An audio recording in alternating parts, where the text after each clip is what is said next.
ती आज आर्ग्युमेंट्स जाले जे बेकायदेशीर जे बांदकामां गोंयांत चल्ल्या आनी ज्या रितीन चल्ल्या आनी ज्या प्रोपोर्शनात चल्ल्या ह्या विशयाचेर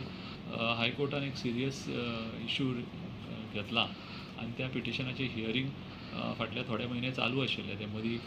17/2 हियरींग चालू आसल्या कारणान तें जावना आज परत ते रिज्यूम जाले आनी सबस्टेन्शियली आज ते आर्ग्यू जाले आनी ते ऑलमोस्ट कन्क्लुजनाक पावला आतां आमी थोडे रिटर्न नोट दिवपाक लागून ते मंडे दवरला पण ते आर्ग्युमेंट्स ऑलमोस्ट ताजे कंप्लीट जाल्ले आसा. सर तुमी एक सजेशन केल्लें की जे मेन ताका प्रोविजन आसा जे हेल्थाचे अंडर एक्ट तेच तेजेरूच कितें डिसिजन. हय तें आमी कोर्टाक दाखयलें की हेल्थ एक्टाचे अंडर म्हणून पयलींची कोर्टाची डिसिजन आसा तातूंत जी डिसिजनांनी म्हटलां की इलिगल कन्स्ट्रक्शन असलें सुद्दां जाल्यार तांकां एनओसी दिवपाची अशें म्हणून तो एक विशय आसा तो कोर्टान परत कन्सिडर करपाचो आनी त्या विशयाची फुडें क्लॅरिफिकेशन कोर्टान दिवपाचें की बाबा हें अशीं ब्लेटंट कन्स्ट्रक्शनां येता पळय न्ही तांकांय अश्यो एनओसी दिवपाच्यो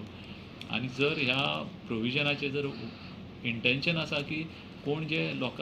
घरांनी रावतात तांकां लायटीचें आनी उदकाचें सप्लाय करपाचें हें बेजीक ताजें पर्पज आशिल्लो पण हांगा कितें जालां की त्या बेजिसाचेर कमर्शियल एक्टिविटीज जो आसा पळय थंय कन्स्ट्रक्शनां करतात आनी ताका एनओसी हेल्थाचे घेवन ते बांदकामां करता आनी ते कमर्शियल एक्टिविटीज चालू उरतात प्लस नवीं नवीं कन्स्ट्रक्शनां बांदतात आनी हो कायदो आसा पळय ताजो मिसयूज करतात ह्या विशयाचेर कोर्टान परत एकदां क्लॅरिफिकेशन दिवपाक जाय अशें आमी एक हियरींग आनी आर्ग्युमेंट्स जाल्ले आसा. केन्ना रिजर्व कितें डेट दिला.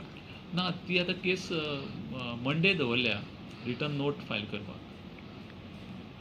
थँक्यू. थँक्यू.